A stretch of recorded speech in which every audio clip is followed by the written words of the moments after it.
बजे से उठ गई थी मैं आज और काफ़ी काम किया। बेड वगैरह सब डालना था बाहर, वो सब मैंने डाल दिया है और बर्तन भी पड़े हैं नाश्ते के, वो सब बर्तन हैं। जैसा कि पता है पोहा बनाया था मैंने और आज टिफ़िन में मेरे पति के जा रही है। जी हाँ, ये मैंने रोटी पैक किया है, 4 रोटी है घी लगा करके और साथ में जाएगा जी हाँ गोभी आलू की भुजी सब्जी मैंने बनाया हुआ है। बहुत टेस्टी लगता है भुजी सब्जी, क्योंकि इस समय मसालेदार कम खा रहे हैं। मतलब मुश्किल से एक टाइम मसाला, हल्का मसाला मतलब खा रहे हैं, क्योंकि होता नहीं है एसिडिटी की प्रॉब्लम ज़्यादा होने लगती है अगर ज़्यादा मसालेदार वगैरह खा लो। और टिफ़िन में ना मसालेदार सब्ज़ी कम, ज़्यादा भुजी वगैरह जो सब्ज़ी रहती है ना वो ज़्यादा मेरे पति को पसंद है। तो वो सब करना है काम। ये टिफ़िन मैं इनका पैक कर दूँगी। इतना सब बन गया है, रोटी बन गई है, मेरी सब्ज़ी बन गई है और सोया आलू की मैंने सब्ज़ी बनाई थी। लेकिन टिफ़िन के लिए मैं यहाँ पर डाल रही हूँ उनके गोभी आलू की सब्ज़ी, क्योंकि सोया की सब्ज़ी थोड़ी सी थी, दाल नहीं बनाना है और केवल रोटी और सब्ज़ी हमारा आज का लंच भी रहेगा। तो गोभी आलू की सब्ज़ी मैं इनके टिफ़िन में दे रही हूँ और सोया आलू की सब्ज़ी घर के लिए रहेगा और खा के वो जाएंगे 2 रोटी के साथ। तो फिर चलिए चलते हैं, लग जाते हैं। तो इस तरीके से मेरे सुबह 6 बजे से रूटीन स्टार्ट हो जाता है। तो यहाँ पे मैं टिफ़िन उसके केश में रख देती हूँ, मतलब टिफ़िन केश जो होता है उसका कपड़े वाला रहता है। ये मैंने मॉल से लिया हुआ था, आज नहीं हो गया 8 महीने हो गया शायद, तभी लिए थे। 199 का मिला था तो हमने ही लिया था। तो इसी में मैं टिफ़िन दे देती हूँ और सेफ़ भी रहता है ना, ऐसे पैक कर दो फुर्सत, एक में रोटी एक में सब्ज़ी। तो मेरी टिफ़िन हो गई है रेडी पति के लिए, जो कि वो लेके जाएंगे। और साथ में इधर मैंने सोया आलू टमाटर की सब्ज़ी भी बनाई है, क्योंकि आजकल सब्ज़ी ज़्यादा खा रहे हैं, दाल वगैरह नहीं खा रहे। वैसे भी दाल का रेट इतना महंगा है और ख़त्म भी है दाल, तो इसीलिए आज का लंच हमारा रोटी सब्ज़ी रहेगा। और फटाफट से यहाँ पे हम लोग फुला लेते हैं रोटियाँ, तो यहाँ हमारा लंच भी रहेगा। और आप बोल सकते हैं एक तरीके से नाश्ता भी कर लेते हैं। क्या नाश्ता क्या लंच, कभी कभी लंच ही कर लेते हैं, नाश्ता भी नहीं बनाते। वैसे आज पोहा बनाया था मैंने नाश्ते में, तो नाश्ता हम लोगों ने सुबह ही कर लिया था लगभग 7-8 बजे। नहीं बेटा, पढ़ाई करना पड़ेगा ड्यूटी के लिए। टिफिन नहीं, आपका टिफिन नहीं है। मेरा टिफिन है, देखो। ठीक है, जाएं? नहीं, हम जाए ड्यूटी। अच्छा, चलो बाय कर लेते हैं। हमको किसी दे दो, ड्यूटी जा रहे हैं।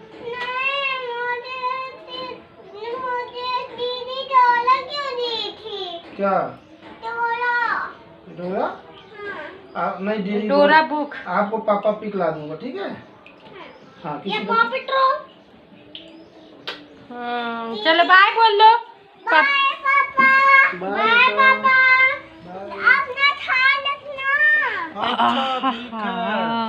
अपना ख्याल रखना, अपना ध्यान रखिएगा। बाय बाय पापा, अपना ध्यान रखना। Hello everyone, welcome back to my channel. जैसा कि हमेशा से मैं कहती हूँ कि आपका बहुत बहुत स्वागत है हमारे इस चैनल पे। नहाने जाए?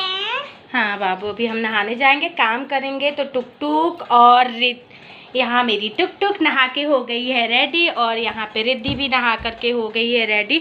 तो मैं आपको दिखाती हूँ आज बेड का दोनों उठा करके गद्दा हमने धूप में डाला हुआ है। हाँ ठीक है। तो आज गद्दे वगैरह हम लोग बेड का वो बाहर धूप में डाले हुए हैं, सुबह ही डाल दिए थे। और चूहों ने नरक मचा रखा है हमारे घर में, झूठ मैं नहीं बोलूँगी। नीचे का कमरा है ना, तो चूहे वगैरह इतने हैं नीचे में, पूछे मत। आज पूरा ये बेड के उधर सब कॉर्नर जो आपको दिख रहा है वहाँ पे पॉटी वगैरह ढेर सारा कर दिए थे, और बारजे को भी आज क्लीन किए थे, उस पर भी पॉटी वगैरह कर दिए थे। तो और सबसे बड़ी बात मैं दिखाऊँ आपको, यहाँ पे मंदिर पे हम लोगों ने ये आपको दिखाऊँ, ये बैक कैमरे से दिखाती हूँ। तो मंदिर पे मैं दिखाती हूँ आपको। ये देखिए चूहों ने क्या किया है, देख रहे हैं यहाँ पे हम लोगों ने जौ लगाया हुआ था, जो लगाते उगने के लिए, तो चूहों ने सारे जौ खा लिया और खोद के मट्टी इस तरीके से कर दिया है। पूरा यहाँ पे फैला दिए थे, सारी मट्टी खोद के इधर कर दिए थे, तो सब हमने उठा के फेंके अभी। और ये फूल वगैरह हटाना है, जो कि हम मंदिर को बिना नहाए टच नहीं करते हैं, तो इस वजह से अभी मैंने ये फूल वगैरह और ये प्रसाद वगैरह जो पड़ा हुआ है उसको हटाना है। ये प्रसाद टुक टुक ने एक्चुअली खाने के लिए दिया गया था, तो टुक टुक ने यहाँ निकाल के चढ़ा दिया था कि माता रानी खाएंगी। बच्चों को नहीं पता रहता है ना, तो इस तरीके से पूरा है। इसको आज मंदिर को मुझे साफ़ करना पड़ेगा किनारे किनारे से, लेकिन कलशे को नहीं हिलाना है और ये यहीं रहने देंगे, क्योंकि कहते हैं कलशा स्थापना करने के बाद उसको हिलाते नहीं हैं, इधर से उधर नहीं करते हैं, तो इस वजह से साइड का जो है पोर्शन वो मैं साफ़ कर दूँगी। सब काम है और यहाँ पे टाइम आपको दिख रहा होगा 10:30 बज रहा है। हस्बैंड जी जा चुके हैं ड्यूटी, तो गद्दे वगैरह भी डाल दिए हैं। किचन में भी अभी क्लीन करना बाकी है, और क्या कहते हैं बर्तन वगैरह थोड़े से बचे हैं, वो भी धुलना है, कपड़े धुलना है। तो सुबह से ना एक हाउसवाइफ के काम की जो घड़ियाँ होती है ना, वो इस तरीके से चलने लगती हैं, और तेज़ी से जो घड़ी की सुई होती है उतनी तेज़ी से भागने लगती है कि ये करना है वो करना है। समय का पता ही आजकल नहीं चल रहा है, कब शाम हो जाती है। और आजकल तो रियल बताऊँ मैं 5:30 ही बजे अंधेरा होने लगता है। आप देखिए जैसे थोड़ा थोड़ा शाम और सुबह में ठंड भी लगती है और 5:30 ही बजे अंधेरा हो जाता है, तो ऐसा लगता है अंधेरा हुआ नहीं कि अब काम रात हो गई है, ये वाली फीलिंग अंदर से आने लगती है। तो इस वजह से, और इधर भी मुझे आज क्लीन करना है। काफ़ी टाइम था, रोज़ मैं सोच रही थी कि आज करूँगी। इधर साइड जो फैला हुआ है पूरा, तो इधर अभी मैंने क्लीन नहीं किया है। बच्चे रहते हैं ना, तो इधर उधर सामान कर देते हैं। और इधर सिलन की वजह से देखिए पूरा ये कागज़ वाला रिलायंस का झोला था, जो कि पूरा एकदम गल गया है। और आपको ये दिखाती हूँ, देख रहे कैलेंडर मैंने रखा हुआ था, ये कैलेंडर दूध वगैरह का हिसाब लिखती थी मैं इसमें, ये भी गल गया था, तो इसको मैंने ऊपर कर दिया था धूप दिखा करके। फिर ये नीचे वाला मैंने आज देखा इतना ज़्यादा गलन है, तो इसको भी मुझे हटा के फेंकना पड़ेगा। तो कोई भी चीज़ सही नहीं रह रही है। आप मसाले से ले करके अगर कुछ भी आप ऐसा रख देते हैं ना, तो पूरा फैला ही रहता है। अभी हम लोगों ने साथ ही में सुबह चाय और पोहा बनाया था, वही खाए थे आज हम लोग। फिर से मैंने आज पोहा बनाया था, 2 दिन बाद मैंने पोहा बनाया आज फिर से। पोहा अच्छा लगता है, पता नहीं क्यों आजकल पोहा बहुत अच्छा लगने लगा है। मन लगता है बार बार पोहा ही बना करके खाएं हम लोग।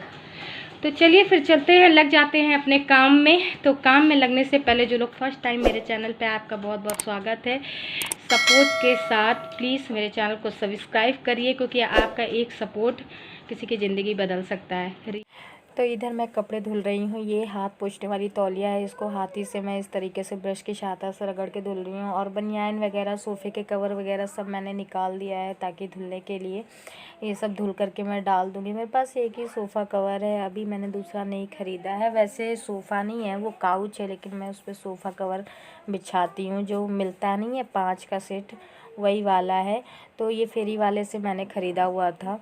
तो यहाँ पे रिद्धि कर रही है ये रिकॉर्डिंग मेरे मोबाइल का, तो थोड़ा सा हिल रहा है, उसको माइंड मत करिएगा। और यहाँ पे मैं कपड़े वगैरह धुल रही हूँ, तो बच्चों के और जो कलर छोड़ते हैं ना कपड़े, वो मैं साइड में रख देती हूँ, और जो कलर नहीं छोड़ते हैं, रंग बिरंगे जो कपड़े रहते हैं, उनको एक साथ ही मैं धुल देती हूँ। तो कपड़े वगैरह बाहर मैंने डाल दिए हैं, और कुछ कपड़े आपको यहाँ दिख रहा है जो कि कल रात में सूख गए थे, फिर लेकिन हम चेयर पे लाकर रख दिए थे। तो ऐसे ही, और अभी थोड़ा सुबह निकाल लेके आए कपड़े, ये थोड़ा सा गीला है रिद्धि का, तो इसको वापस मैं बाहर डालने जाऊँगी। और ये सब कपड़े यहाँ ला के इस तरीके से पूरा घर फैला हुआ दिख रहा है, तो इन सब कपड़े को, वर्दी वगैरह धुले थे, ये सब है, तो इन सबको समेटना है। कपड़े फटाफट से समेट लेते हैं, और ये बाहर धूप में डाल देती हूँ। ये गीला है, और ये भी ऐसे ही लोअर पहन के यहीं पे ऐसे टांग के चले गए हैं, लेकिन वो कह रहे थे लोअर धुलने के लिए, तो इसको धुलने के लिए डालेंगे।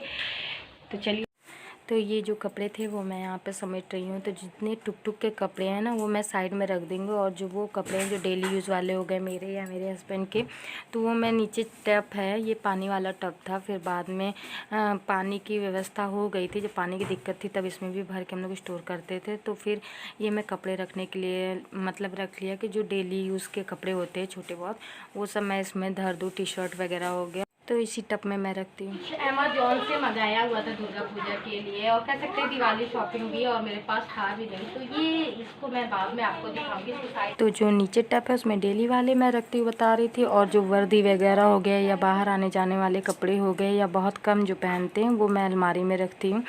तो इनकी वर्दी ख़ास तौर मैं अलमारी में ही रखती हूँ क्योंकि चूहे का काटने का डर रहता है। तो यहाँ पे मैं मम्मी पैको पैंट का जो पॉलीथीन था वो रख दिया मैंने, और सिलेंडर भी रखा था क्योंकि खाली हो गया था सिलेंडर, तो पति जी चेंज करके यहीं पे रख देते सिलेंडर। तो बाकी कपड़े मैंने समेट लिए हैं, तो कुछ कपड़े मैं अलमारी में रखूँगी और कुछ बच्चों के टप में। तो इधर मैंने कपड़ों के काम ख़त्म किए तो फिर आ गई मैं किचन में। किचन में अधिकतर हाउसवाइफ का जो कह सकते हैं आपका सुबह से लेके शाम तक, बस दोपहर में बीच में ऐसा टाइम रहता है कि अंदर कमरे में बीतता है, नहीं तो हमको लगता है कि आधा समय तो किचन में ही बीतता है। तो यहाँ पे किचन में जो नाश्ते और लंच वगैरह बनाए थे, तो आटा वगैरह गिर जाना, थोड़ा सा सब्जी हो गया, पोहा का बना रही थी तो चूरा वगैरह जो गिर गया था, तो वो सब रहते हैं ना, तो पोंछना पड़ता है। और जार में आज दूध गर्म कर रहे थे, थोड़ा दूध भी गिर गया था तो उसको भी धुलना था, तो यहाँ पे मैंने भिगो दिया है। और टिफ़िन इनका जो मैंने पैक करके रखा था, इस तरीके का 2 टिफ़िन है इनके पास, और एक और है, तो सेम हमने लिया था 199 का था, तो 2 हम लोगों ने टिफ़िन ले लिया था कि चेंज कर करके देंगे। तो यहाँ पे मैंने टिफ़िन का जो रैप है वो भी धुल दिया है, कुकर धुलना बाकी था, बाकी बर्तन मैंने धुल दिए थे, और ये जो गैस के जार वगैरह हैं उनको भी धुलना है। तो डेली जार मैं नहीं धुलती हूँ, जब दूध वगैरह गिर जाता है या हम सब्जी चला रहे हैं जूस गिर गया तब मुझे धुलना पड़ता है। और एक जार में तो काफ़ी जम गया था दूध का, तो उसको भिगोना पड़ेगा। बाकी जो बर्नल है गैस के ये वो सब मैं धुल करके वापस गैस में लगा दूँगी। तो इस तरीके से मैं करती रहती हूँ। और आज मुझे इस एरिया को भी साफ़ करना है, क्योंकि जब भी मैं बर्तन धुलती हूँ ना, तो थोड़ा सा जो कोना साइड है और काईपन जो होता है ना, इस फर्श में जम जाता है जहाँ बर्तन धुलते हैं, तो इस वजह से इसको भी धुलना है। तो यहाँ फटाफट से मैं ये सब काम फिनिश कर लूँगी अपना। तो इन सबको धुलने के बाद डायरेक्ट मैं गैस पे लगा दूँगी और कुकर को अच्छे से धुल लेंगे। कुकर का पाइप और सीटी निकाल के धुलना पड़ता है, वैसे कुकर धुलने में तो बहुत दिक्कत होती है, इसको साफ़ करने में ज़्यादा प्रॉब्लम होती है। तो लास्ट टाइम जब बर्तन वगैरह सब धुल लेंगे तो इस तरीके से पानी की सहायता से झाड़ू से मैं साफ़ कर लेती हूँ इस एरिया को। वैसे फ़िनाइल से हफ्ते में एक बार साफ़ करते हैं इस एरिया को। और टब को तो मुझे डेली इस तरीके से सुबह टब और मग्गे को धुलना पड़ता है, क्योंकि यहाँ पे खाना खाने के बाद थाली वगैरह रखो, जूठे बर्तन रखो ना, तो छींटे वगैरह तब पे आ जाते हैं। तो इस वजह से मुझे डेली एक टाइम टब और मग्गे को इस तरीके से धुलना पड़ता है। और वैसे गिरा करके मैं 2 टाइम टब में पानी भरती हूँ, एक बार शाम में और एक समय सुबह में, और धुलने का काम केवल सुबह करती हूँ। तो नहा करके मैं हो गई हूँ रेडी और बाहर आ जाते हैं। तो इधर धूप में कपड़े, अच्छी धूप निकली है आज, कल तो बदरी टाइप की थी।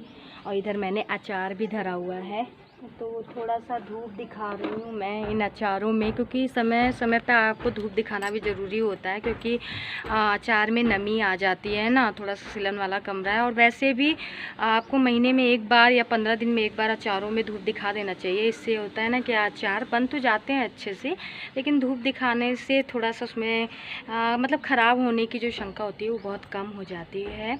तो मैंने यहाँ पे ये वाला मंगलसूत्र पहना है, आर्टिफिशियल है, ये सोने का नहीं है। और ये कान में 10 रुपये वाला मैंने टॉप्स पहना हुआ है। रिद्धि के लिए मैंने 2 लेके आई थी उसके ड्रेस के मैचिंग का, लेकिन मुझे अच्छा लग रहा था। और इसका जो पीछे का है ना, ये प्लास्टिक में है, तो कान मेरा मतलब कहते नहीं है जो पक जाता है वो नहीं हो रहा था, तो मैंने इसी को डाल लिया है। और ये वाला मंगलसूत्र मेरे ख्याल से 100 कि 120 रुपये का मेरे पति ने लेके आए थे। आजकल आर्टिफिशियल ही मैं पहन रही हूँ। एक चैन है मेरे पास, लेकिन वो टूट गया है, तो उसको जुड़वा के फिर से पहनेंगे। जो पहनती थी मैं वीडियो में वही वाला टूट गया है, तो वो भी आर्टिफिशियल से काम चला रही हूँ। कभी कभी मुझे ऐसे यहाँ पे खड़ा होना भी अच्छा लगता है, थोड़ा सा ऐसे खड़े रहो ना, ऐसे धूप में। यहाँ से विटामिन डी भी ले लेना चाहिए थोड़ा बहुत, शरीर के लिए बहुत ज़्यादा ज़रूरी होता है।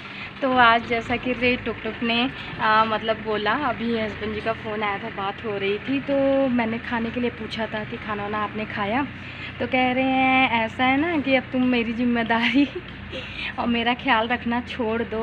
उन्होंने आज बोल ही दिया है कि तुम्हें मेरा ख्याल रखने की ज़रूरत नहीं है, हैं, अब तुम्हारी मुझे कोई ज़रूरत नहीं है। मैंने कहा क्यों, ऐसा क्यों बोल रहे थे? कह रहे हैं आज टुक टुक ने इस तरीके से बोला ना पापा ख्याल रखना, तो मुझे ये लग गया है कि मेरी दोनों बेटियां हैं और मेरा ख्याल रखने के लिए वही दोनों काफ़ी हैं, तो मुझे तुम्हारी ज़रूरत नहीं है, अब तुम जाओ मायके जहाँ जाना है जाओ। अब मुझे चिंता मुक्त हो गए। मैंने कहा अभी छोटी हैं बच्चियाँ, बड़ी होने तो दीजिए। हाँ बेटियाँ हैं, बेटियाँ बाप की लाडली भी होती हैं।